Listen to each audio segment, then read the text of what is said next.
I just feel like I've been around the block, ripping up fantasy stock, working around the clock. Look at the view from the top. Researching rookies a lot? No, I just be listening to pods. Yeah, one in particular, I'm just a messenger. Let me just pass on the rock.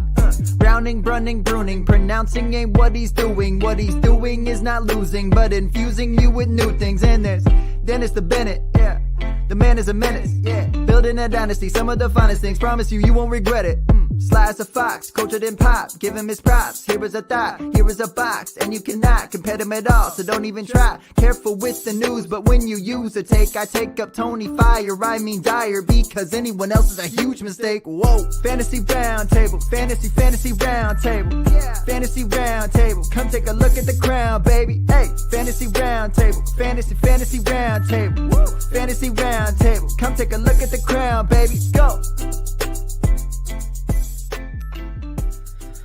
What is going on, everybody, and welcome to another episode of the Fantasy Football Roundtable podcast. We are back to recap week one, and already some of us, at least, are in misery of the way that our lineups and leagues have panned out. It's 2021 is kicking off just the way 2020 ended for me when it comes to fantasy football. I hope you two are having much more success than I am. How are you guys doing after the first weekend of football? Well, I am undefeated, but then again, I'm only counting the teams that won. So I'm doing great. Now, I mean, it's funny how it works when you've got like a bajillion teams. You can just separate out all losers building.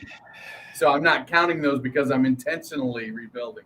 No, I'm it's a mixed bag. Some teams I thought were going to be good and they underperformed. My son, who's 10, we're in the league together, the kids' first dynasty league. So his first game was yesterday. And going into last night, he was up by 20, and he had Matt Gay, and his opponent had Robert Woods and Tyler Higbee. And so I was like, oh, it's going to be a sweat. He ended up winning by 7, but it was largely thanks to Aaron Rodgers, Aaron Jones, and Zeke shitting the bed on the other guy's team. So, I mean, it's been a whirlwind weekend with football back. My 16-year-old bought his first car, which is crazy. Bought him a 1967 Thunderbird, beautiful car.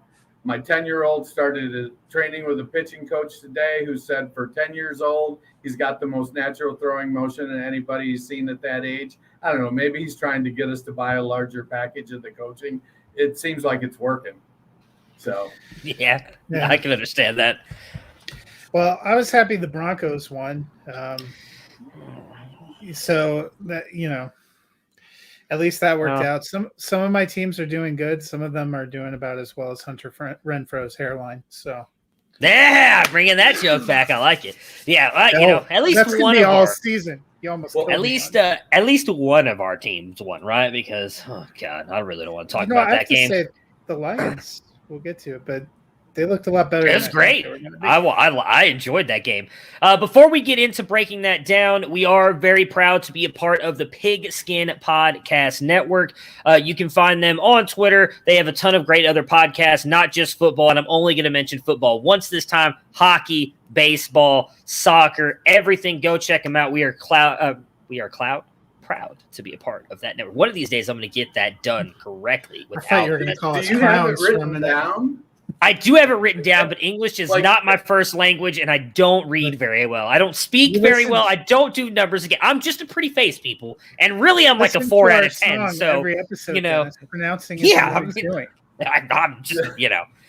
I fail at everything. In my ramble at the beginning, I forgot the most exciting part that you film nerds will like. One of my passengers today was the venerable actor, Mr. Michael Pena. Super nice guy. He was in town. Best friend. He was in town playing in a charity golf tournament. Really nice guy.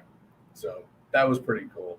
That's one of the perks of my regular Did job. he do like a breakdown of the golf tournament like he does in Ant-Man? Because that would be – I'm thinking of the right person, right, Matt? I'm not messing that up. I'd love. Describes what happened when. Yes, very quickly. When Scott was away.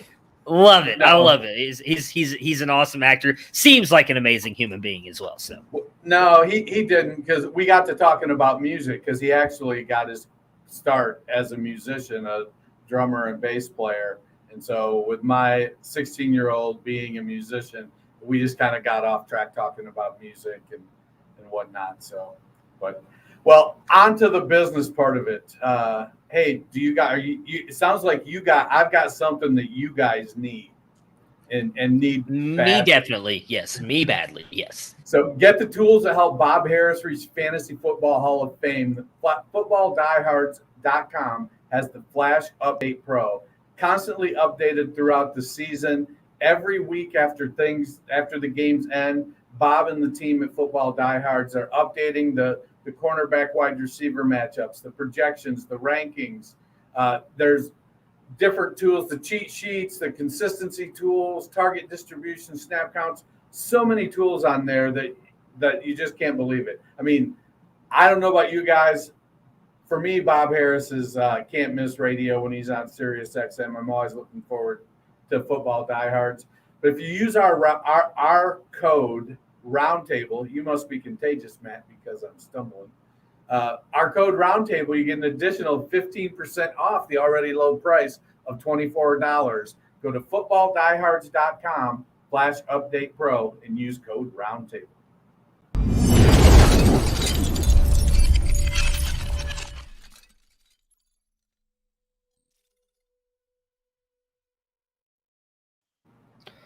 Man, for those of you that are listening and not watching, you should watch. That was really cool what Matt just did. We've got a couple of them. I'm going to switch them up here and there. Won't use the same ones every time. All right, so let's go in and talk about these games from Sunday. We're going to kick it off with the Eagles beating the Falcons 32-6, and Jalen Hurts was impressive. 3 touchdowns, 64 yards rushing. Overall, very good game. Devonta Smith looked good. Jalen Reagor, Dallas Goedert, Miles Sanders, everybody in this game looked good for the Eagles. But Hurts was the one who stands out, Matt. We talked a lot about this on Friday. I was very high up on Hurts this week. Were you impressed with Jalen Hurts? And do you think he's in for a big season? I'm not going to overreact too much to one single game, but I will say, come on, man, it's the first week of the season. Everybody's overreacting. Yeah, I did eat a little bit of humble pie today looking at that. First of all, I had to actually watch Daniel Jones go over the top on Denver's super secondary a couple times, another guy who I said wouldn't be starting in 2022. And then I watched the highlights of Jalen Hurts. So, humility is something that we all need in life, and week 1 is always here to provide it. Hurts, right now he's sitting as QB6 for the week. Which is pretty impressive. He's definitely going to finish in the top 10. That's what a lot of people thought he had the potential to do. He looked good. I was excited to see Devonta Smith and Jalen Reagor do well. Goddard seems to be actually the favored tight end over Ertz, which was good. Miles Sanders enjoying one of the few games he'll be healthy this season. But the Falcons are not very good. So I would like to – they play the 49ers this next week. If he can do it again, then I'll be willing to say I was dead wrong. For now, he had a great week. I did not predict that, and props to Jalen Hurts. He was the best of the Alabama quarterbacks this week. I agree with Matt. There's a lot to take away from it in that Hurts did look good. I had him ranked as QB6 this week.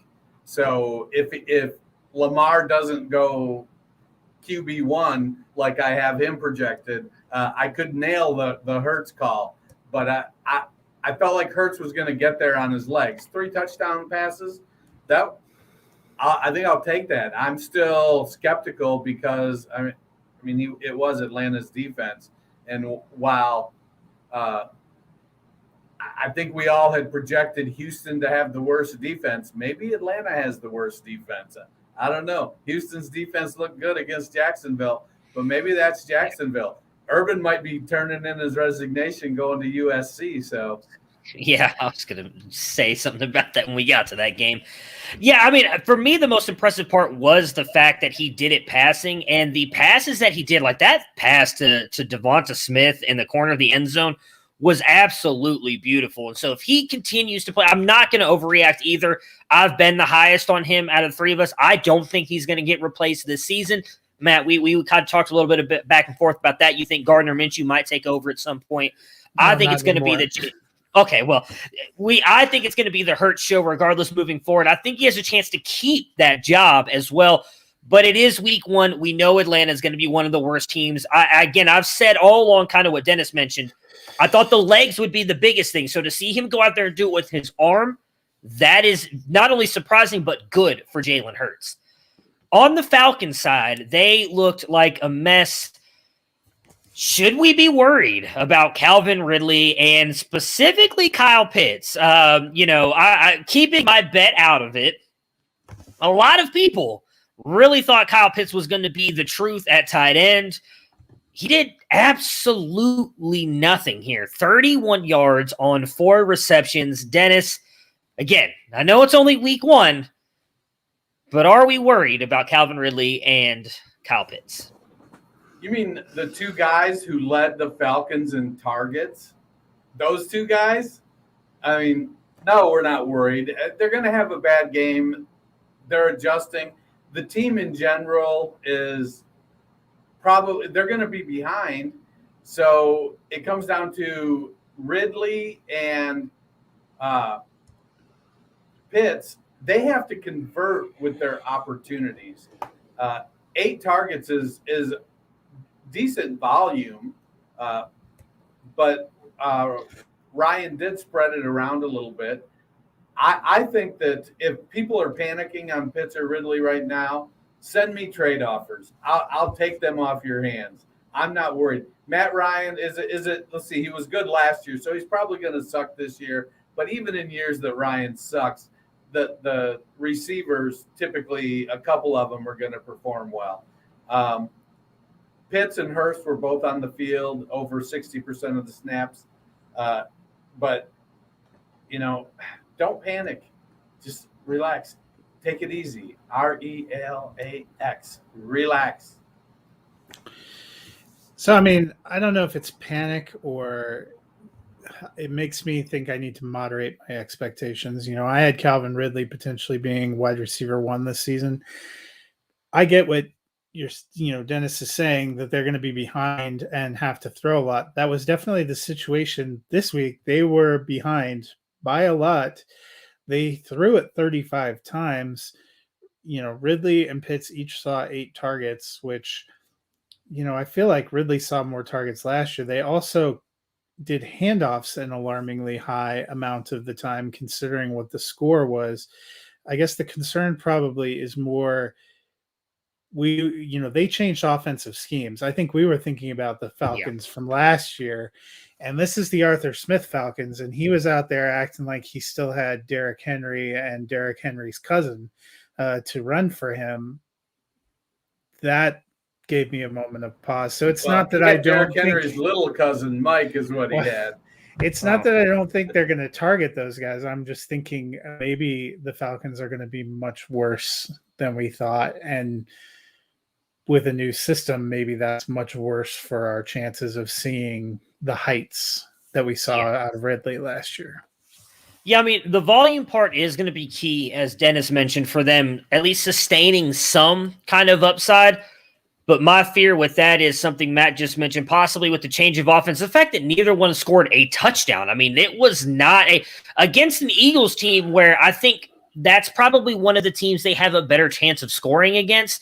To only get 2 field goals, we expected Ridley and Kyle Pitts to be in the top tier at their positions. And if they're not going to be able to score touchdowns, it doesn't matter how many catches and yards they get, they're going to be limited. So that's my biggest fear for them. Again, the volume that Dennis mentioned with them getting is definitely a good thing, and that's going to lead to them scoring fantasy points. But we need them to score touchdowns if we want them to be, I think we all had him Ridley top 3 or 4 at wide receiver and Pitts in top 5.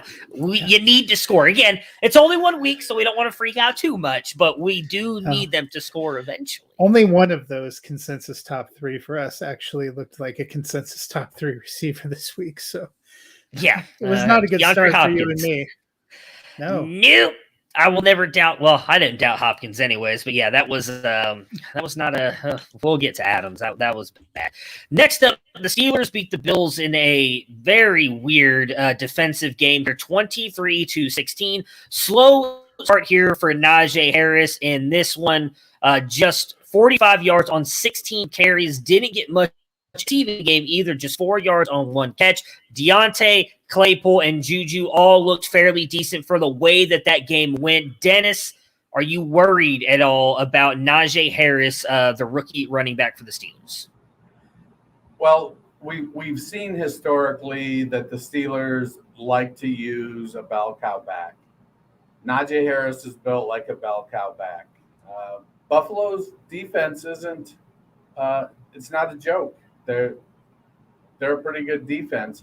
The question coming into the week was, would Najee be able to perform well enough to cover up some of the deficiencies of the offensive line? You know, he's going to have some games like this, I think, this year while they figure out exactly what he can accomplish. I mean, he caught, what did he catch, 3 or 4 passes as well? He didn't have a lot of yards, but he caught 1 pass. Or 3 or 4 targets. He had 3 targets, yeah. So 3 targets for 1 catch, 4 yards. They're involving him in the passing game. He's on the field. He's going to be fine. I'm not overly concerned. I think our consensus rankings, we all had him like somewhere between like 10 and 16 or 18, somewhere in there. I think that's a reasonable season-long outcome for him. Unless he gets hurt, I think they're going to figure it out. You know, Ben is a smart quarterback, and Ben will continue he'll end up putting them in plays as they go further into the season. Ben will get them into the right play. You know, they've got a new offensive coordinator this year, so there's some of that some of the kinks of that are live action. You know, defenses in preseason weren't playing sophisticated defenses against anybody. So there's some of those teams that have had changes at head coach or offensive coordinator, installing new schemes, modifying schemes, adding new people. Some of those things with going to 3 preseason games, there's going to be a lot more working it out the first few weeks of the season. So I'm still in on Najee Harris. I think he's going to have a fine season. Yeah, it wasn't a very great offensive game in general for the Steelers. They had 53 total offensive plays, sub 200 yards passing. Of those 53 offensive plays, 16 carries, 3 targets, 19 total went to Najee Harris. And if you look at the running plays, they had 21. 4 of those were runs from Roethlisberger. I'm not thinking those were called runs. So if we're looking for reasons to feel good, 17 rushing plays called. He had 16 carries. He was getting the volume. I like the potential role in the offense. It wasn't a robust offensive game for anyone in Pittsburgh, and not really much for Buffalo either. Yeah, this was one of the early games I was paying a lot of attention to, and I think a lot of that was the Buffalo Bills defense. They are one of the better defenses. They were in the backfield a lot, and we know that Pittsburgh is working through some new offensive line members here, and really almost an all brand new offensive line. They were ranked one of the worst ones by a lot of people. So Najee is probably going to struggle a little bit here at the onset, but I agree. He's going to be really good moving forward. I mean, unfortunately, the 3 of us, Matt, we had him ranked at me, you, and Brandon had him ranked at 14 this week. Only came in about 23 spots lower than that. So, you know. But the volume, based on the volume, I don't think it was the wrong rank. No, not at all. I don't know what the success is going to be. I like to give us a little bit of crap on some of those, and that was, it was definitely not our worst call. No, not at all. On the Buffalo side, surprisingly, Zach Moss was a healthy scratch. Devin Singletary, though, does go out and have a pretty good game here. 72 yards on 11 carries, does not get a touchdown, does add 8 yards on 3 catches in the receiving game. Matt, do you think is he the guy now? I mean, I haven't heard why Moss got scratched, but I found it a little bit weird because a lot of people this offseason were all in on Zach Moss being the guy. Yeah, and it certainly seems like, I guess we'll have to see a few more games to see if this was matchup based the same way. Thursday night, I think Dallas went in with a game plan deciding that based on the defense they were playing, they were going to minimize the run and focus on the pass. Last year, Buffalo's offense almost entirely at times seemed to have running as an afterthought. The thought was based on the offseason that they were going to try to run more. Maybe that was just wishful thinking or us putting our own analysis on them. Because if you look at the way they actually did the game, if you take out Allen's 9 rushes, they only had 16 running plays. 11 of them went to Singletary. They had Breida in there a couple times. They ran a reverse to McKenzie. It doesn't seem like running is totally a focus. Even with Josh Allen running, they only ran 25 times versus 51 passes. So if running is going to be minimized, they may like Singletary. Singletary may fit better what they're doing. It seems like last year he was a better blocker, and maybe that's the case, but he seems to be the better bet if you're going to bet on one of them. I still think right now the Buffalo running back is a flex value at best.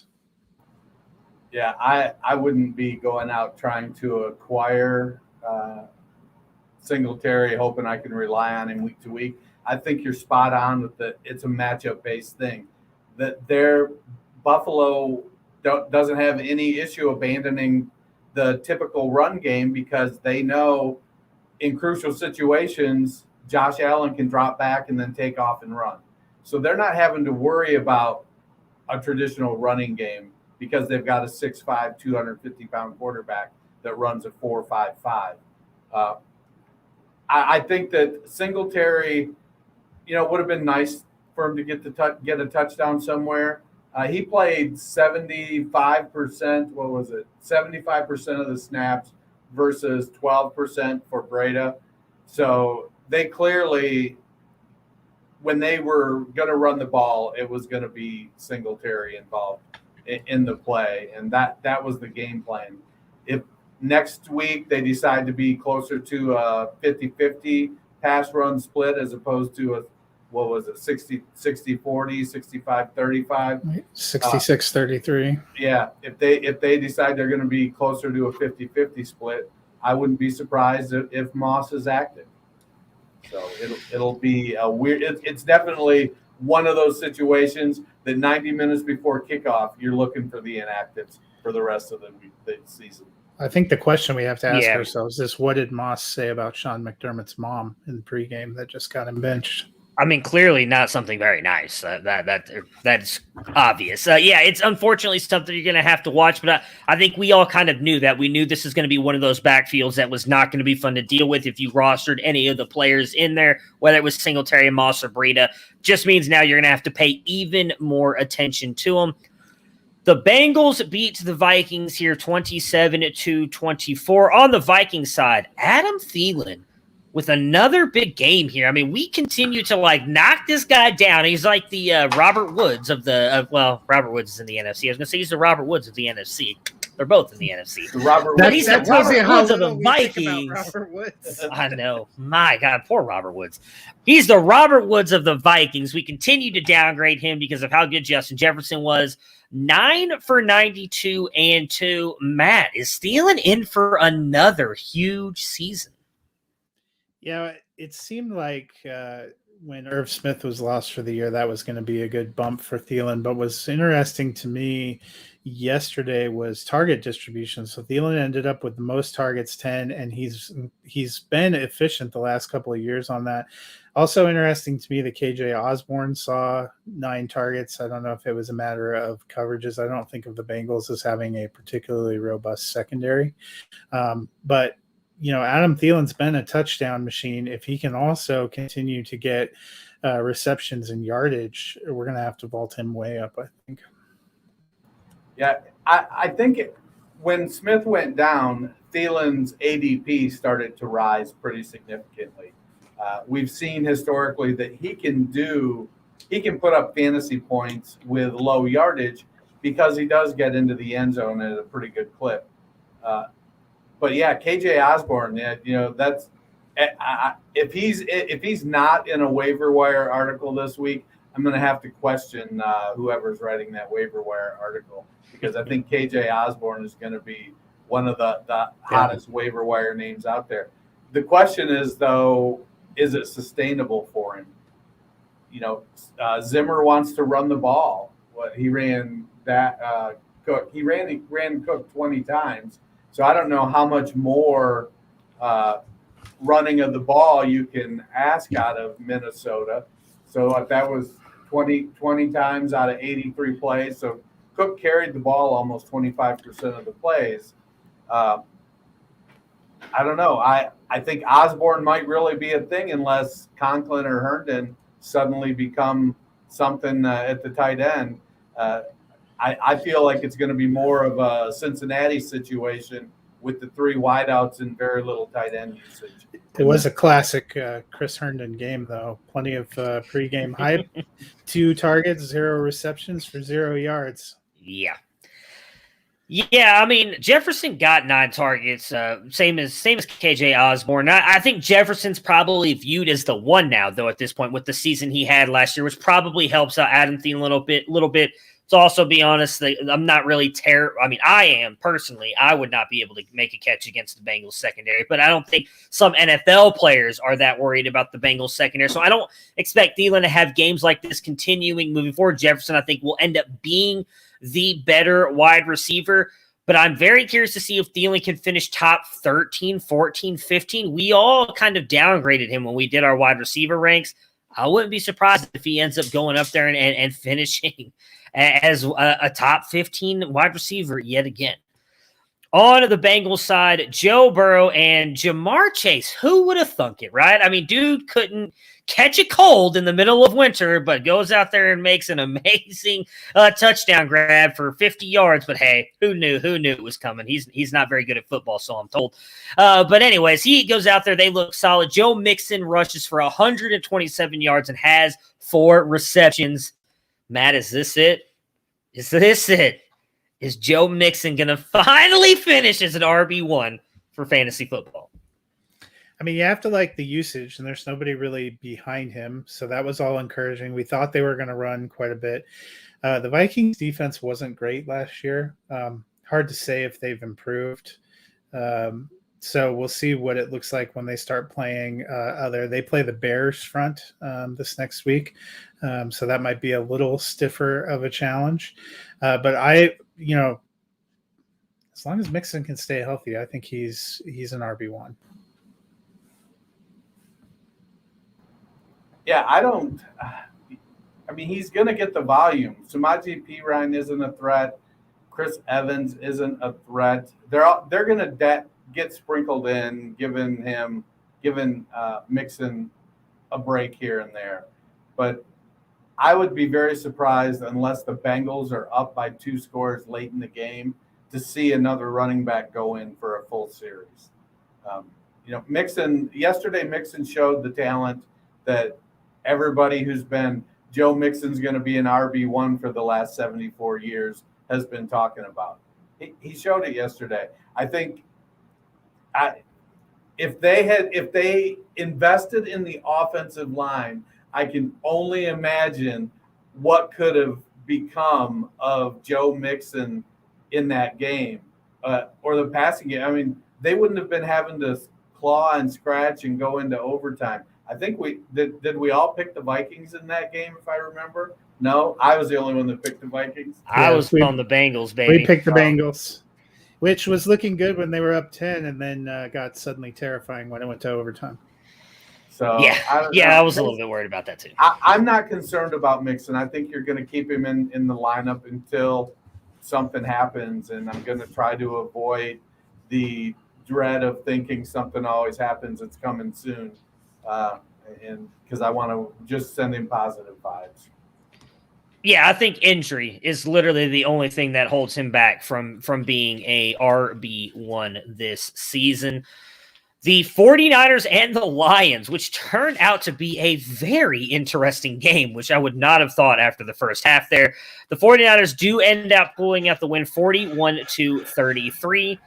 Jimmy G. Yeah, go ahead. Mixon was an RB1 in 2018 for the record. When was 2018? He was 6 years ago? RB10. He was RB10. Anything pre-COVID feels like it was the last decade. So you're just I've only been those playing thoughts to yourself. I've only been playing fantasy football for a year. I did not know it existed outside of 2020. So thank you. I did not know. Thank you, Dennis. I was not 100% sure of that. No. So Jimmy G goes for 300 plus yards. What'd I do? I messed up my notes here. While Deebo Samuel explodes, Trey Sermon, another very interesting healthy scratch, while Mostert gets injured. Elijah Mitchell comes in and goes for 104 yards and a touchdown. Dennis, is Elijah Mitchell real? Is he a guy we should be focusing on for the waiver wire? Well, he's as real as anybody else I've ever seen on TV is real to me. So I'm going to believe that, he's as real as the cast of Big Brother. He's as real as the Real Housewives of Beverly Hills. He's as real as the crew on Below Deck Mediterranean. Good Lord, what do you watch on TV when you're not watching football? I love my wife dearly. Same. Mitchell, he came out of Louisiana. Was it Louisiana Tech or Louisiana Monroe? I thought it was University of Louisiana. One of UL? those. UL? You're talking about Mitchell? Yeah, Mitchell. Yeah, UL. One of those not LSU schools in Louisiana. He had a good reputation as being a good runner, a decent all-around back, good size, fair speed. I think he was a 4.45 guy. So he came in as the less heralded draft pick and just went to work doing the things that you need to do as a sixth-round pick.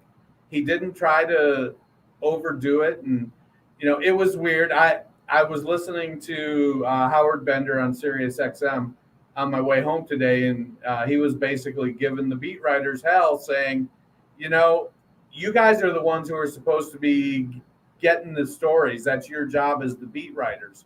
Why is it that we don't know that they're unhappy with Brandon Ayuk? Why is it that we're waiting until Sermon isn't inactive, and then you guys all say, oh, well, yeah, he got leapfrogged by Hasty and Mitchell. I think it's a situation to monitor, but I wouldn't be surprised next week if Mitchell is active and plays 10% of the snaps.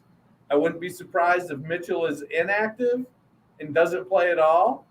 I wouldn't be surprised if Mitchell was active, started the game, and was the only running back to touch the ball. I mean, it's San Francisco. What are you going to do? It's Chinatown, almost literally. I would like to also say that the fact that I was able to remember that Elijah Mitchell attended Louisiana is the positive influence that Matt and Felix and Austin have brought to my life. You're welcome. You're welcome. Yeah. I'll say it for the group. Yeah. Raheem Mostert, they announced today, has knee cartilage damage. I'm no medical expert, but that sounds bad for somebody who runs for a living. They said will be out for at least 8 weeks. We know Wilson was a long shot to come back. That's the look of all of us that roster Raheem Mostert, because he actually, on the 2 carries he made, he looked fantastic. 20 yards. He had an 11-yard carry, a 9-yard carry. He always looks fantastic when he's running. It's just I'm actually wondering if it wasn't the last 2 carries he's ever going to have as a 49er, because there was some conjecture that he might be on the chopping block. We know it's his last year of his contract. Dude can't stay on the field.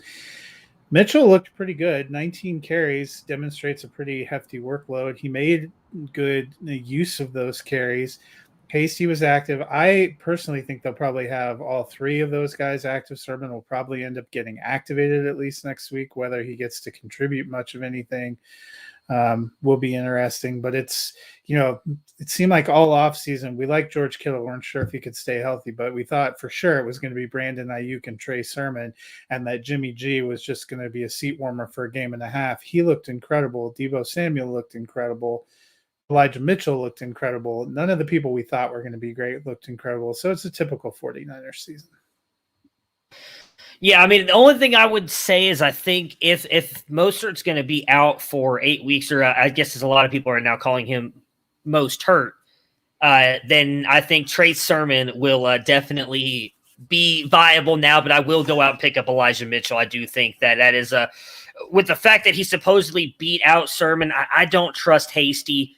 Sermon is a very good running back. I honestly think I know there was a lot of fake reporting out there, but what really happened with Sermon and Ayuk, I've got to think something happened that got them in the doghouse for something to be able to not be out there that game. I think both will be fine. Talked about the coach's mother again.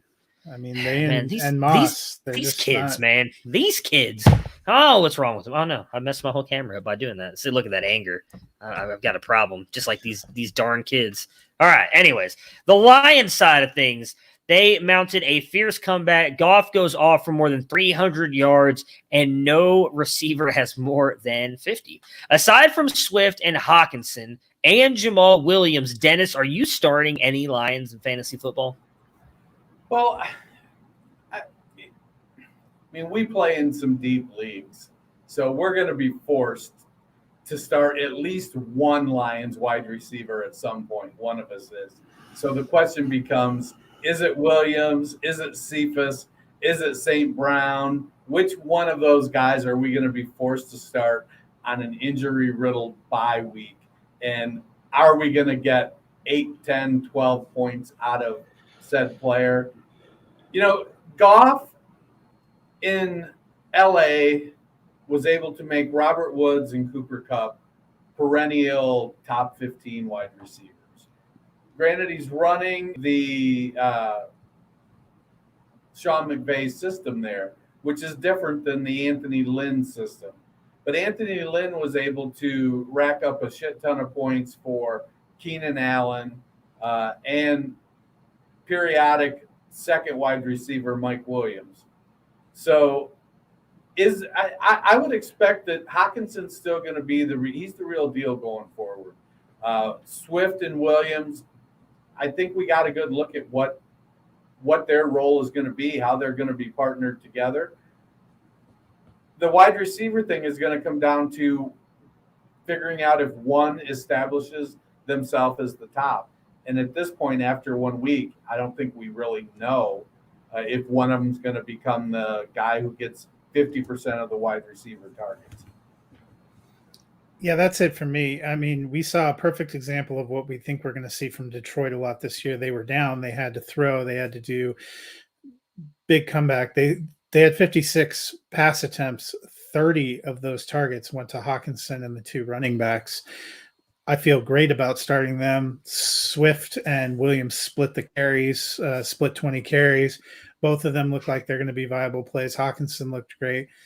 Wide receivers, they targeted 5 different receivers and a couple other extraneous tight ends. Dennis is right. If somebody establishes themselves and starts making the most of those, that's going to be great. Cephas ended up getting a touchdown. So if you played wide receiver roulette and you threw him in there, he got 3 catches for only 12 yards, but he got a touchdown. So he got in there. Khalif Raymond caught a couple of deep ones. Trinity Benson got 6 targets. You know, they're using everybody. They're throwing a lot to the wall to see what sticks. Right now, I'm not hoping to start any of them. Yeah, it's just the 2 running backs and Hawkinson for me. We talked about him. I think Jamal Williams is the one that surprised me a little bit. You know, we knew Anthony Lynn was doing a lot of talking him up this offseason. I wasn't expecting him to look as good as he did yesterday. He's a guy that I actually put in a couple lineups yesterday because of the Zach Moss news late. I'm very excited to see. Running back. Anthony Lynn, he really is. Running back. He really is. He looked good, and if they're going to continue to use him that way, I think he's a worthy flex every single week, and he's a guy who I think I'm going to rank that way every single week as well, because I expect them to continue to rely on the run, and the way those two work together, they looked really, really good. The Cardinals beat up the Titans 38-13. We thought this was going to be a high-scoring game. We just did not think it was going to be a one-sided game. Arizona comes out big here. Christian Kirk, though, Matt, you were the only one talking about Christian Kirk. He goes 5 for 70 and 2, the best wide receiver on the day besides DeAndre Hopkins, who goes 6 for 83 and 2. You know, Rondale Moore in his first game, 4 for 68. Matt, are we buying Christian Kirk? Should we be? He's not. He can't be rostered. So are we picking him up and starting him moving forward? Well, he's rostered in quite a few leagues I play in because if you're going to tout somebody, you're supposed to take him. Not other leagues that Matt Fox is not. They're like 6 leagues in the rest of the world that you're not in. He is not rostered. I was encouraged by the production, but I'm going to say I'm not going to take any kind of victory lap right now because he had 5 targets. Rondale Moore had 5 targets. AJ Green had 6 targets. Hopkins had 8. They were a very great offense. Kyler Murray looks great. Their offense looks great. We thought their offense was going to look great. I think there's potential. The only thing I like about Kirk more than the other two is he was the guy no one seemingly was talking about this offseason. A lot of people were bullish on Rondale Moore. It's hard to get shares of him where he was going. A lot of people thought it was going to be a renaissance for AJ Green, and maybe those things happen. Kirk is the guy that's quietly returning value. It's a contract year for him.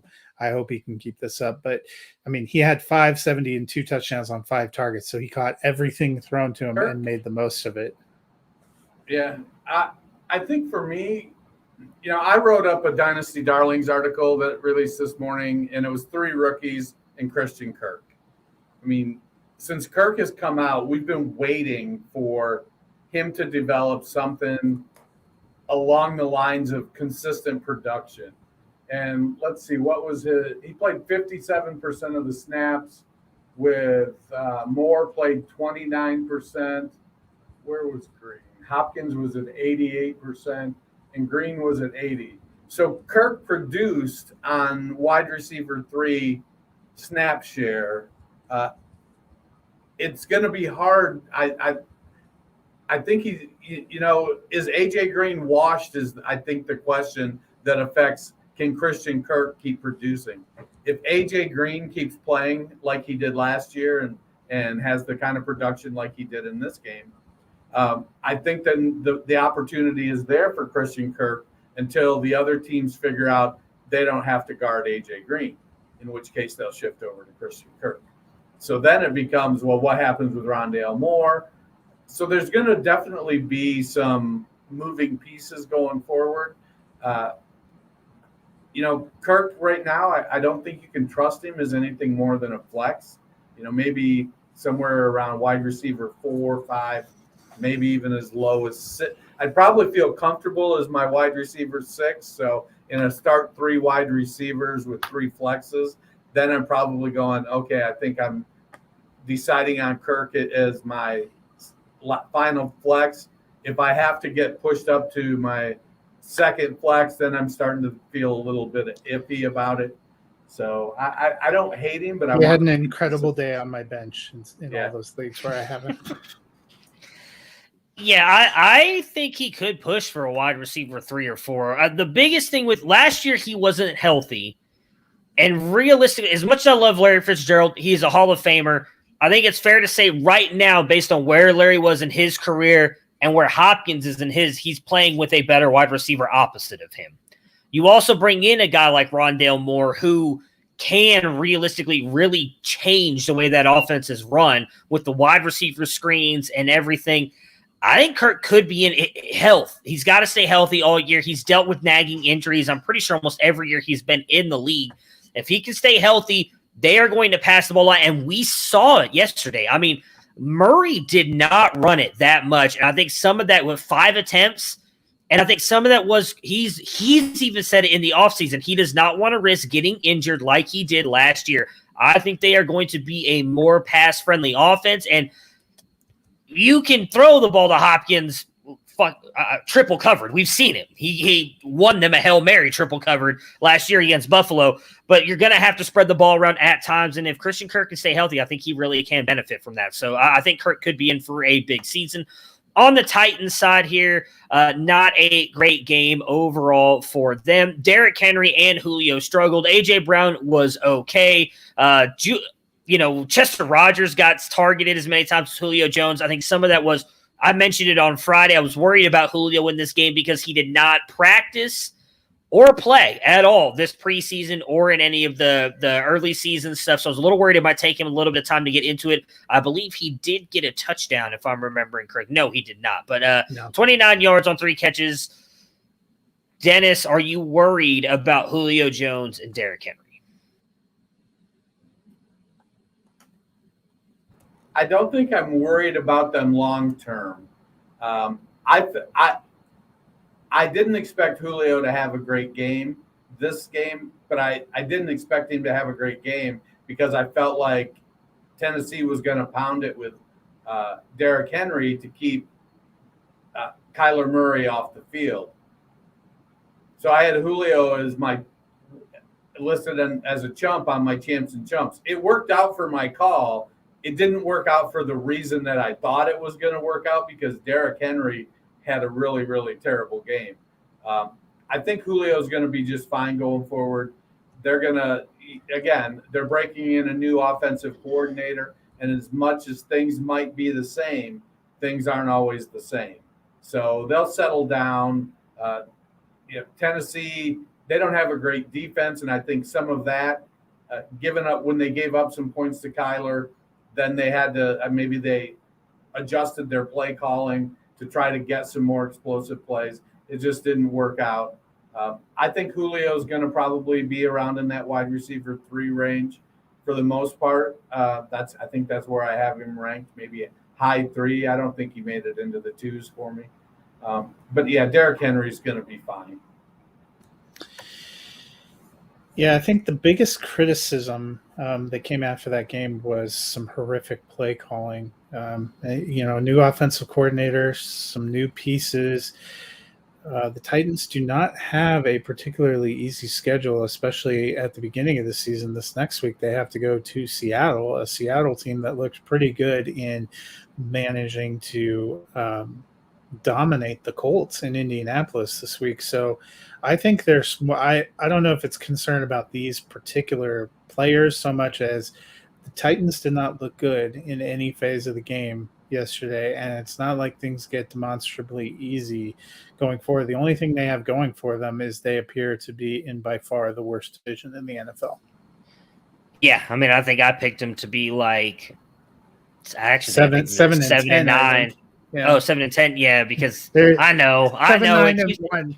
There we go. Add the M1 every time. I keep forgetting. Yeah, because I did have the Colts. I remember I did have the Colts winning the division. Yeah, I'm not worried about Julio. I am a little worried about Derrick Henry. Now, he did get 3 catches in this game, but Matt, we talked about how bad this defense looked, and we saw it in that game against Arizona. If they're behind a lot, they're eventually going to stop feeding Derrick Henry. So I am a little bit worried about him. And that offensive line, for an offensive line that a lot of people thought was going to be very good, did not look good at all against, realistically, J.J. Watt and Chandler Jones, because that's about all Arizona has on that defense. They did not look good in that game at all. So I'm a little bit worried about them as well. Julio, I think, moving forward, will be fine. There was an interesting thing I saw on Twitter. Jacob Gibbs, at JA Gibbs_23. Anthony Ferkser lined up in the slot or out wide 83% of the time yesterday, leading all tight ends. That is interesting. Yeah, he didn't get a ton of targets, but I don't recall Jonnu Smith lining up split out that much. It just never felt like that. I could be wrong. Maybe Smith did line up more, but 83% he lined up. All right, next up, we've got the Seattle Seahawks who beat the Colts 28-16. Russell Wilson went off, go figure, for 4 touchdown passes. I'll just let Matt, did I underrate the Seahawks? Because you two, I'm pretty sure, liked him at least a lot more than I did. He hit 2 beautiful moonshots to Tyler Lockett. I'm glad I had him and Scott Fishbone. Still going to lose. Go figure. But anyways, Matt, did I underrate the Seahawks? I think we all underrated them a little bit because I think we all had them coming back a little bit. But they started hot last year, so we'll have to see if it keeps up. But Russ definitely looked like he came back and looked like what he looked like at the beginning of last season. So you have to wonder, did he get hurt somewhere down the line? Lockett looked good. Metcalf looked good. The whole offense looked good, and they looked dominant. The NFC West definitely came out yesterday and proved that they're right now the best division in the NFL. Yeah, that one catch Lockett made where he basically looked all the way around, kept tracking the ball. That was a phenomenal catch. I was just thinking about that catch. I don't remember the question. That and Rashad Penny's hurt again. Did we underestimate the Seahawks? I don't think we underestimated them. We're just used to them starting off the season slow. So maybe this might be their only win for the first 4 weeks if they stick true to form. I think Russ is on a mission this year. Yeah, I mean, if they continue to play like that, then I think I definitely did. I did not have them making the playoffs, and I wasn't expecting them to look this good. 4 receptions combined for Pittman and Campbell, 4 receptions and a touchdown for Zach Pascal, which, Matt, do you remember who called for the Zach Pascal game on Friday? Yeah, I remember. It's the crusher of hopes and dreams sitting to my whatever direction. I forgot what I was going to say now. Oh, is Pascal the guy in the passing game going forward, Matt? Pascal seems like, he just never goes away. So I think he's going to continue to have a role. They spread it around a little bit. It's not even just that Pittman and Campbell didn't do that much. They were not really up there on targets, although it was a lot of checkdowns to Taylor and Hines. So hopefully some of that will reverse, but I am concerned that we're not going to get the breakout we thought was coming. No, I think Pittman's going to be just fine. I think Pascal is establishing himself as the wide receiver 2 in Indianapolis. But you're right, 15 targets went to Hines, and Jonathan Taylor had 8, leading the team in targets.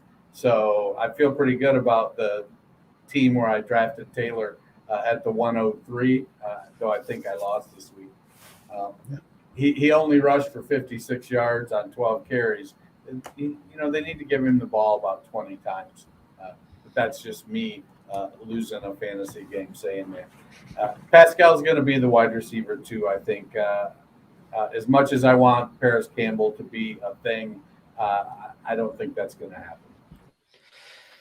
Yeah, Carson Wentz has never been a guy who really dumps off either, so it was really kind of surprising to see that from Taylor and Hines. I'm with you guys. I'm not necessarily worried about Pittman, more so Campbell, as Dennis just mentioned. Well, I was hoping, but I think Pat, the dump offs, I think were facilitated by the offensive line play, and also because the Colts don't have a robust set of tight ends, which is what he's traditionally used in Philly.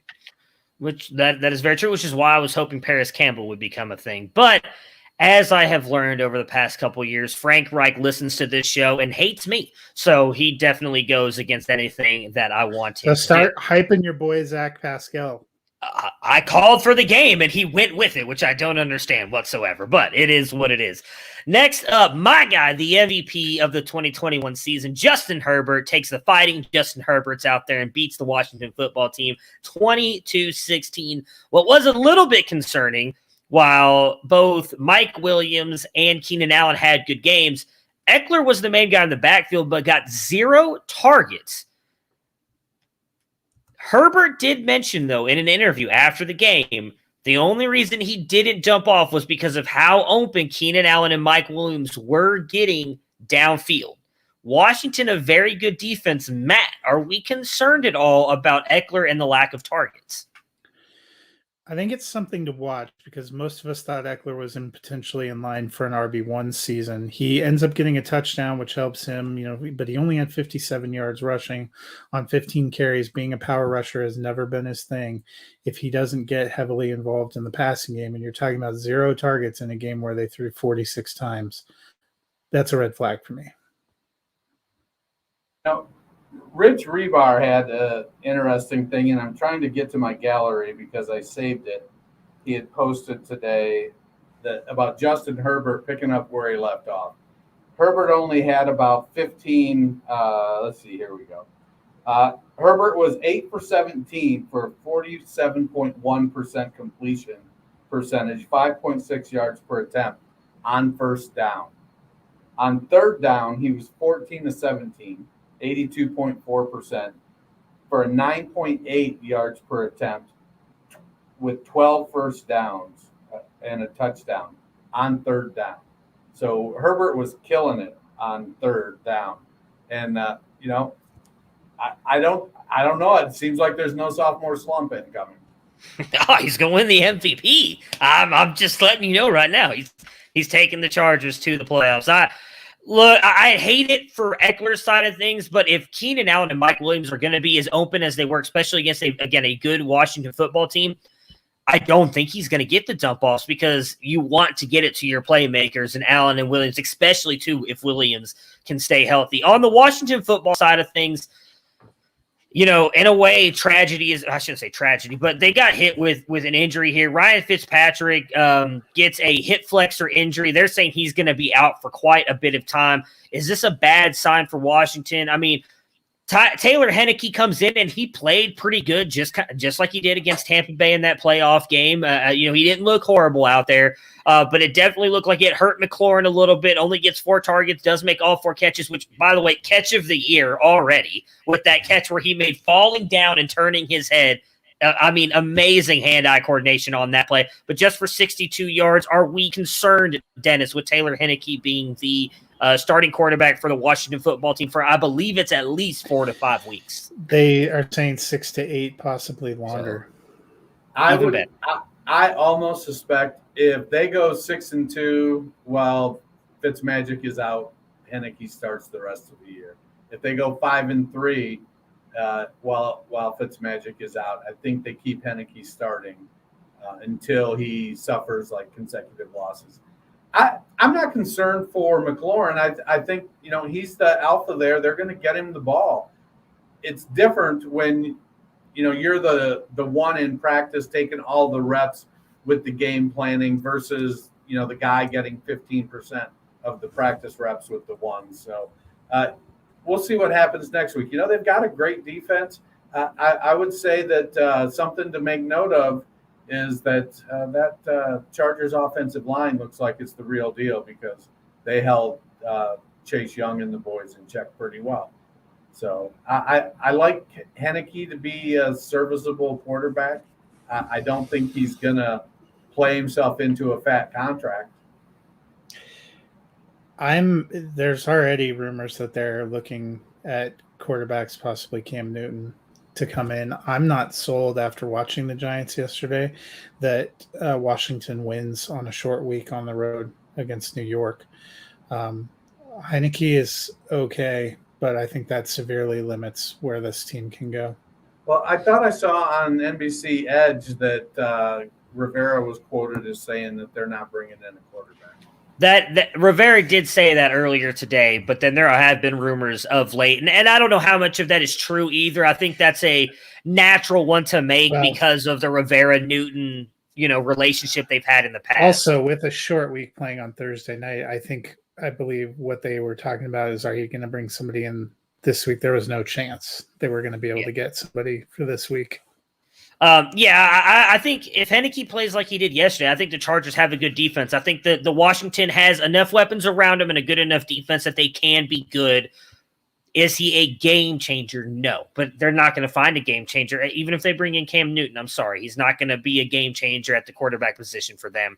I do want to touch on real quick before we move on what Dennis mentioned with the Chargers offensive line looking much better. Justin Herbert did credit that to Lindsley, saying that Lindsley is doing a lot of the calling out on the defensive players now on who to block so that Herbert can focus on diagnosing defenses and knowing where to go with the ball. I'm telling you, they're in for a great season this year.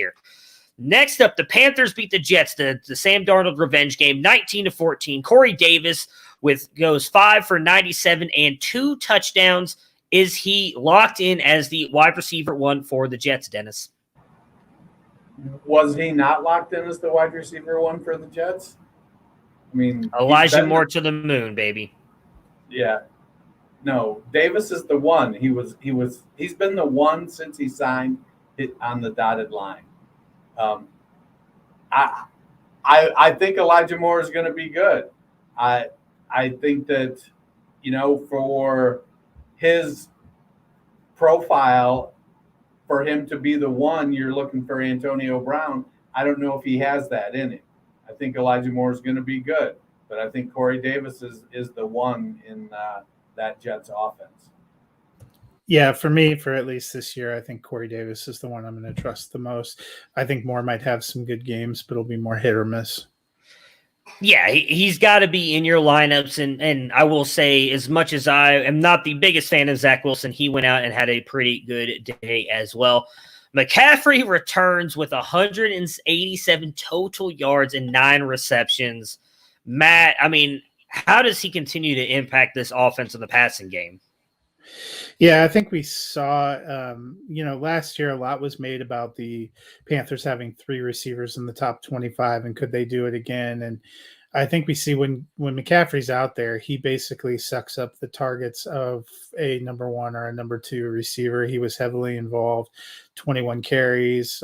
He saw a team leading 9 targets. DJ Moore still doing good as a number 2, but I think that means performances from other guys are going to start to be hit or miss. McCaffrey is going to be solid. Moore seems like he's going to be solid. If Robbie Anderson can get a 60-yard bomb, he makes your day. Otherwise, it might be a little bit of tougher fantasy sledding. Yeah, I think there's some – it looks like it's going to be DJ Moore, and then is it going to be Terrace Marshall or Robbie Anderson? It's not going to be both unless one of them has that one catch for 60 yards and a touchdown. Marshall had 6 targets, only 26 yards on 3 receptions. But his game that they have him playing is close to the line.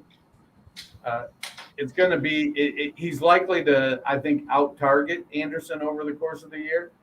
But McCaffrey, he had 189 yards, so it's 18.9 plus 9 receptions, so it's 27.9. He's the running back 1 on the week, and he didn't score a touchdown. Yeah, take a nice long drink of that. He's just that damn good. And we thought he was going to be too. We talked a lot about Friday how it was going to be so much fun to see him in this Joe Brady offense, and they did not disappoint. I think DJ Moore is going to be the guy. The one thing I liked about seeing with Moore here as well was the fact that they used him a little bit in the rushing game, which is what they used Curtis Samuel for last year. Obviously, Samuel moves on. So Moore, I think, could be used in that role with Brady moving forward, which could mean more for his fantasy value. Probably the most surprising game of the weekend, the Texans beating the Jaguars 37-21. Starting on the Jaguars side here, James Robinson, a guy we thought, was his stock was increasing when Travis Etienne unfortunately suffered that injury. He gets out-snapped and out-carried by Carlos Hyde. Carlos Hyde, 9 for 44. Robinson, 5 for 25.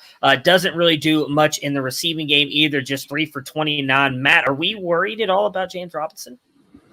Yes, I'm worried about the Jags in general. I didn't think they looked great, but it was not a good sign. This game actually featured 2 backfields that were depressing to me.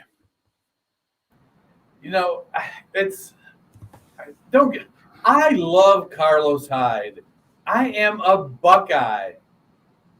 But man, Jesus Christ, Urban Meyer, what the hell? It's a good old boy, man. That's what he does. He plays his guys. Robinson is not Christian McCaffrey. But he's not Carlos Hyde either. He's more talented than Hyde at this stage of their career. And I don't know what Urban's thinking, what he's seeing. We've been calling his hiring a dumpster fire since the day that it's been announced. And it is, it's getting to the point where people are walking by throwing firecrackers and fireworks in it. It's going to be a spectacular dumpster fire. I mean, when you look at Trevor Lawrence in the press conferences, he's like, dude, I don't know. No wonder we kicked these guys' ass. I don't know, man. Yeah. I will say the one thing we talked about on Debbie podcast last year, DJ Chark, once he got Trevor Lawrence in, that definitely looked good yesterday. Chark had a really good game, 86 on 3 for 1 touchdown. I will say I'm not as worried about James Robinson yet because I do think eventually he will take over as the starter again and be the guy. But all right, hold on. It don't add up. DJ Chark, good game, 3 receptions. Dude had 12 targets. And so that's what Trevor Lawrence was really, really bad. Oh, Lawrence was bad, but the difference was The difference was he was at least getting some balls to Chark, where Minshew was missing every single one of them last year. All Chark needs is 3, baby, and he showed it to you this weekend. And that's all I need. I just need him to put up some fantasy points. For the Texans side here, are the Texans for real? They're the only team in the AFC South with a win right now, if I'm remembering correctly. Overall, good game from everybody here. Tyrod looked good. Dennis, you called for Mark Ingram to get the most carries, so you put the hex on me and Matt with the Phillip Lindsay talk. Matt, what do you think about the Texans this weekend? They look a lot better than I expected. They also don't look like a team that's trying to intentionally tank, which is the vibe we got from them throughout training camp. Tyrod looked decent. Brandon Cooks looked like he wants people to remember and put respect on his name. So did Mark Ingram. So they might be a dumpster fire still, but they'll be a more fun dumpster fire than the one in Jacksonville. Maybe they're more like a trash can fire. Right. There's, Houston, man, they thoroughly exceeded my expectations for the entire season. They can lose the next 16 in a row. It looks like they're going to compete. They're going to be a competitive team. They're going to be out-talented, and good teams are going to beat them pretty handily. But if they're playing, the Jets, some of these teams that aren't very good also, they could win 3 or 4 games this year as opposed to the one game that all of us gave them. Can we also I picked them the to get greatest 4 collection of afterthought players too. I mean, Danny Amendola rises from the dead. Mark Ingram rises from the dead. David Johnson at least gets a touchdown, even though they didn't want to play him. Brandon Cooks reminds you he's still semi-elite. I told you guys, Tyrod Taylor is not as bad as he gets credit for. He is a great game manager. And I picked him to win 4 wins. We're almost there, baby. We're almost there. Next up, Matt's Denver Broncos beat the New York Giants 27-13. Melvin Gordon with 10 carries for 31 yards before breaking a 70-yard touchdown run in the fourth quarter. Javonte Williams went 14 for 45. Matt, coming to you first here as they are your Broncos. Who do you trust more in this backfield? Yeah, and they had an exactly 50-50 snap share coming out. I actually thought Javonte Williams looked better as a runner. But then, of course, Gordon gets the huge breakaway play there in the fourth quarter. I think they're both going to get a lot of work. Gordon's probably still the lead guy right now, but I don't think it's going to be too long before Javonte takes that over. Well, I mean, Javonte out-carried him. They may have had a 50-50 snap share, but what was that, a 70-yard run? So that was what? Yeah. 10 for 31. Yep. Now it looks great at 101 yards and a touchdown. So Williams was slightly outplaying him prior to breaking that long run. But historically, that's Melvin Gordon's game. 3 yards, 3 yards, 3 yards, 3 yards, 3 yards, 3 yards, 3 yards, 3 yards, 3 yards, 3 yards, 70 yards. I mean, that's Melvin Gordon's game. I still think that they're going to continue to start to keep shading towards Javonte Williams. But it was, if you had to start Melvin Gordon yesterday, you felt good. Yeah, I mean, I've been all in on Javonte Williams since like week 2 of the college football season last year before he even got drafted by the Broncos. So I've never been that big of a Melvin Gordon guy. I think he's done everything on volume, as Dennis just kind of iterated there. I think Javonte Williams is the better running back. He'll take over sooner rather than later. Should also mention Jerry Jeudy got injured in this game. Looks like he luckily missed a very serious injury, but likely is going to be out for quite a little bit of time here. On the Giants side, nobody looked particularly great. Sterling Shepard, though, did come in with 7 receptions for 113 yards and a touchdown. I mean, I think it's real. Whenever he is healthy, he has been good. Dennis, are you buying all in on Sterling Shepard one last time? Well, before I answer that question, I just want to say somebody was nice enough to offer me Tim Patrick in a second for my 21 first. After Jerry Jeudy got injured. I was like, man. Now, he admittedly put in the chat he was sending out low ball offers. So, I was like, no, I don't think so. Anyway, is that like just admitting that you're an asshole? No, he basically is like, look, I'm going to send out some lowish ball offers and, see if we can get something started, negotiate up. It wasn't I think if I was maybe a contending team, but I mean, Patrick would have been like my wide receiver 8. So, I was pretty stacked at wide receiver. If he had offered me a running back, maybe we'd have had something going. Anyways, you're right. Sterling Shepard produces when he's healthy. If he can stay healthy, and there were some rumblings this offseason that he was the one showing the most connection with Daniel Jones. I hope he stays healthy. I do roster him in 3 or 4 places, and having to start him. As I say that out loud, I think a couple of those are teams I would really rather lose. So maybe this will give me an opportunity to recoup some draft capital. Shepard has always been one of those guys that I've liked that just could never put it together. He's the wide receiver version of Rashad Penny for me, but he's healthier. It was very frustrating. Both he and Darius Slayton looked pretty good against a very decent secondary. The Slayton third play of the game offensively went for 42 yards over Kyle Fuller. Shepard looked great yesterday, had a 37-yard touchdown, had a number of clutch catches. He looked really good. And I'm going to say I've been down on Daniel Jones. He looked really good. Even that one fumble was kind of just an incredible defensive play. He had 2 hands on the ball, and Denver was just swinging and punched it out. He looked a lot better than he did last year. I wonder who's been saying that. Danny Dimes, baby. Yeah, I give credit where credit's due. To Danny and to you. Go ahead, Dennis. Took the ball away. I'm afraid of Galladay's hamstrings, but he looks pretty good too. He's not. He's really making me regret that DeAndre Hopkins trade I made in the offseason. Dolphins beat the Patriots 17-16. Gaskin with 9 carries for 49 yards, 5 receptions for 27. Dennis, did we see enough to feel confident about his role moving forward? Yes.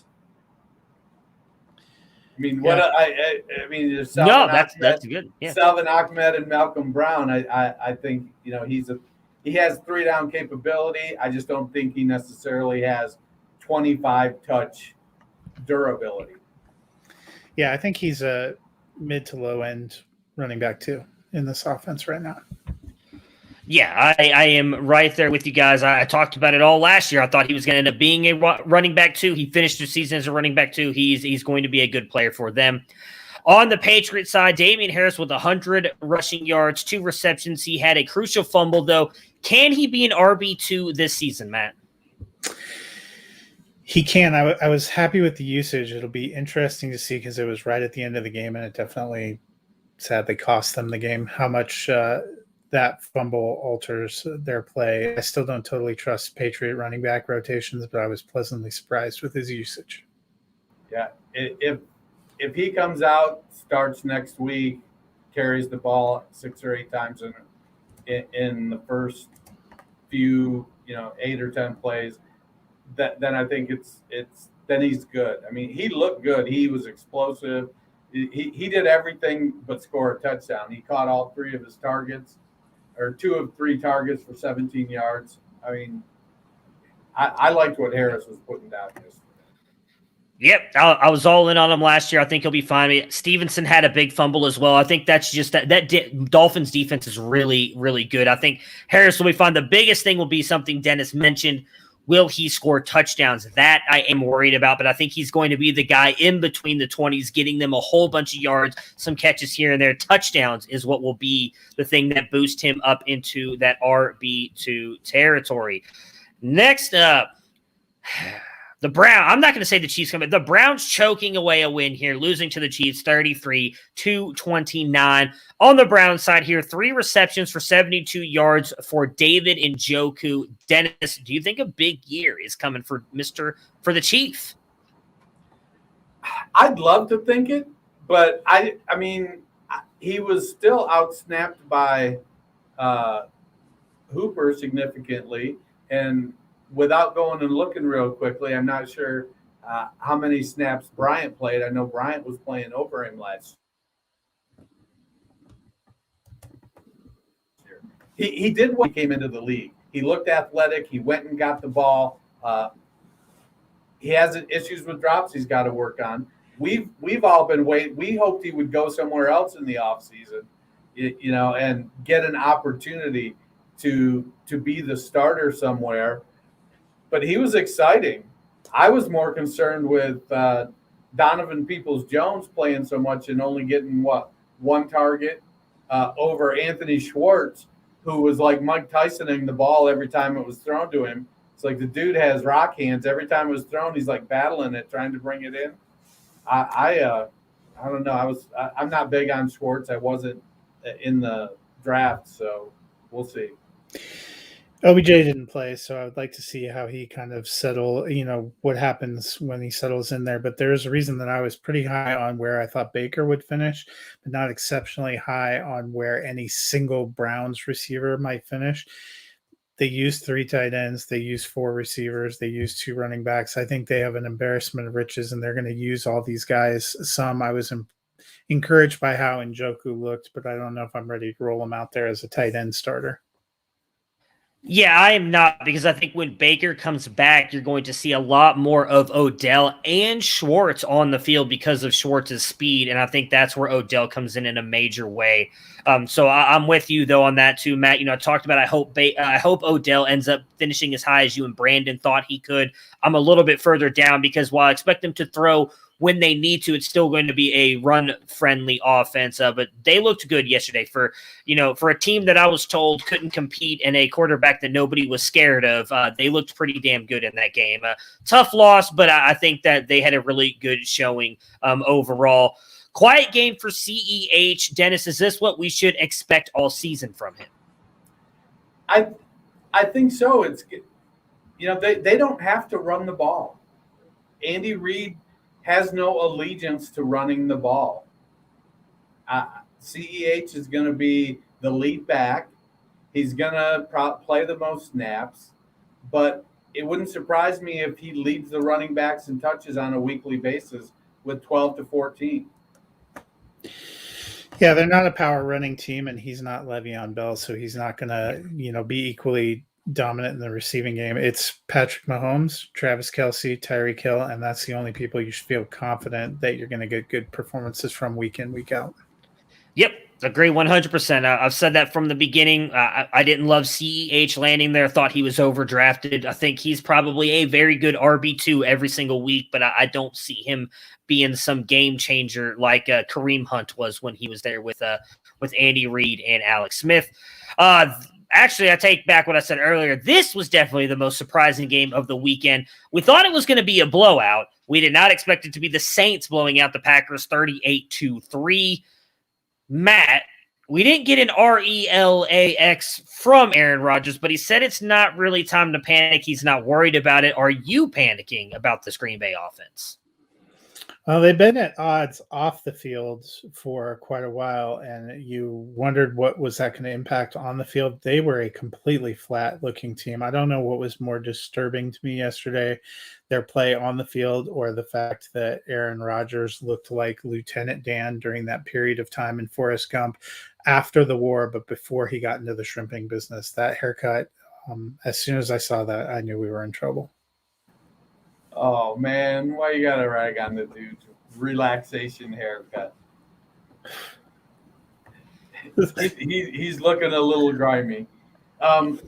He just was inaccurate yesterday. And which you never see. Right.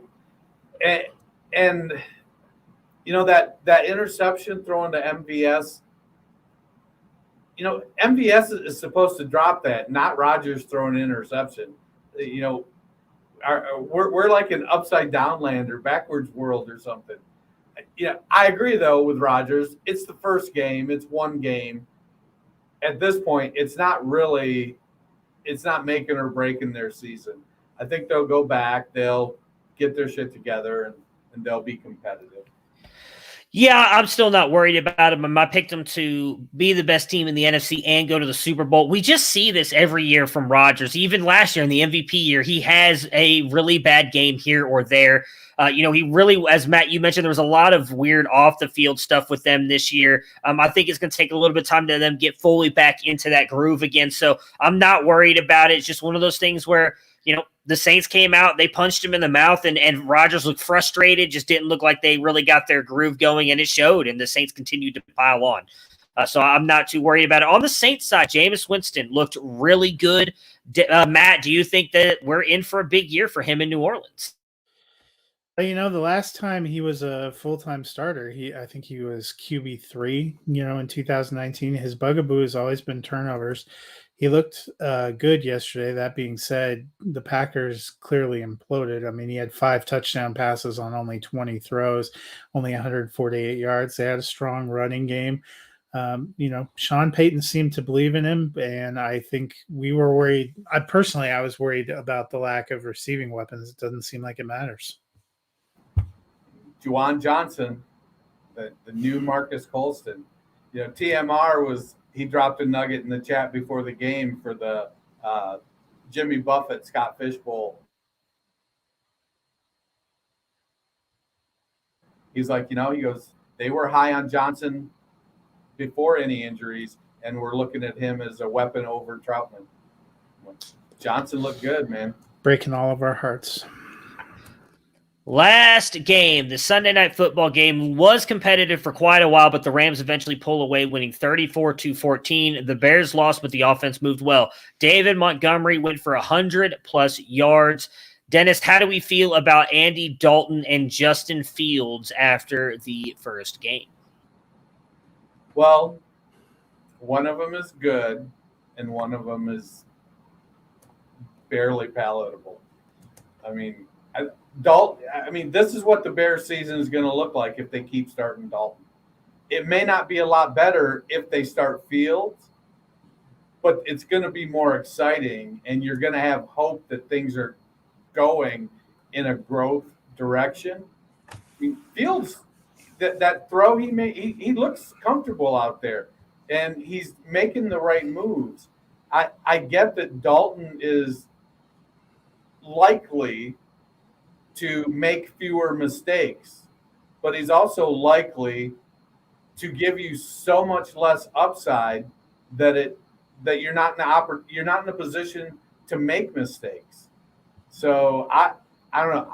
Again, maybe it's my OSU blinders. I got them. I admit it. I got my scarlet and gray glasses on, but I think Justin Fields is the shit, and they should be starting him. Yeah, I think they're going to continue to use him, next week, the way they did, bringing him in on packages. The Bears moved the ball quite a bit better than I thought they would against the Rams, but they made some crucial turnovers. Their line is sort of trash. I'm wondering if that's part of the hesitancy of throwing, because Andy Dalton got lit the F up a couple of times in that game. But it's going to, if they have another blowout against the Bengals, he's done. I think the line being bad is our offensive line is terrible. So let's play the quarterback that can't really move. That's what I was going to say. I mean, that's why you need to put Fields out there, because he can extend plays with his legs and burn you. A lot of the talk last night, if you were listening to them, was that in talking to Nagy, they don't want Justin Fields to be running. So, nobody wants him to run, but I mean, that's what Ryan Day tried to hold him back from doing at Ohio State too, and he still did it at times. He only does it. He doesn't do it like a Lamar Jackson. That's the problem. A lot of people just think that he does. He doesn't. He never did in college. He does it when he needs to. When you have a bad offensive line like that, I think it's a plus. I've said it before. I'll say it again. I think he starts by week 3. I don't think you can start him next week. It's the Andy Dalton revenge game. I mean, you got to let Andy Dalton go out there and try and beat the Bengals, right? If they beat the Bengals, though, there's no way. Then you still go to Justin Fields, because Justin Fields is better, and he's going to take him to the playoffs. I've said it before. I'm going to continue to say it. I'm all in on the Bears to the playoffs because of Justin Fields. Stafford went for 300-plus, and Darrell Henderson looked solid, rushing for a touchdown. Tyler Higbee, 5 for 6 on 6 targets, second most on the team. Dennis, is this finally Higbee's year? I think it's maybe. I mean, there's Cooper Kupp, there's Robert Woods, there's Deshaun Jackson, Van Jefferson, Higbee, Henderson. My question isn't so much as this Higbee's year. because Higbee will get, he's going to be in the tight end 8 to 15 range, I think, at the end of the year. But did Sony Michel really not pick up that much of the playbook that he was like in there for 3 plays or 4 plays and that's it? Yeah, I mean, they suggested on the broadcast that the plan going into the game was that Michelle may not play at all and would be severely limited. We know that Rams playbook and understanding everything is incredibly. I mean, as good as Cam Akers is, it took him over half a season to master it enough that they felt comfortable putting him out there. That's where I don't think Michelle is going to be huge, but I was encouraged by Higbee's usage. I was encouraged by the fact they were looking for him. I don't think running is going to be a dominant part of what the Rams do, and I think Higbee has potential to be that third option. Nope. He's done it before. I bet he's doing it again. It's the Al Pacino quote from Godfather. Once I thought I was out, they pulled me back in. That's what Higbee does every year. You think you're out on him, then that first game he goes out there, looks like a tight end 1. You're like, I'm back, baby. Spend half your fab on him, put him on your team, and then he ends up finishing as like tight end 23. No. Look, I just need to hope he does well because I benched Rob Gronkowski and put Higbee in there on Thursday afternoon, and I in Scott Fishbowl, I benched Rob Gronkowski for Allen Robinson, and looks like I'm about to lose by 15 points. And if you guys didn't know, Scott Fishbowl is tight end premium, and Rob Gronkowski scored 34 points. Allen Robinson got me a whopping 9.5, baby. So starting Scott Fishbowl 11 off, just like I did last year in the losing column. All right, that will do it for us tonight. Looks like Monday Night Football will be kicking off here in about 10 minutes, so I hope you guys enjoy the game between the Baltimore Ravens and the Las Vegas Raiders. Matt and myself will be back tomorrow to recap the Monday Night Football game, go over some waiver wire articles as well. Everybody, good luck if you still have anybody riding in this game tonight that needs to get you a win. Let's all hope Mark Andrews, not over 8 points. Not over 8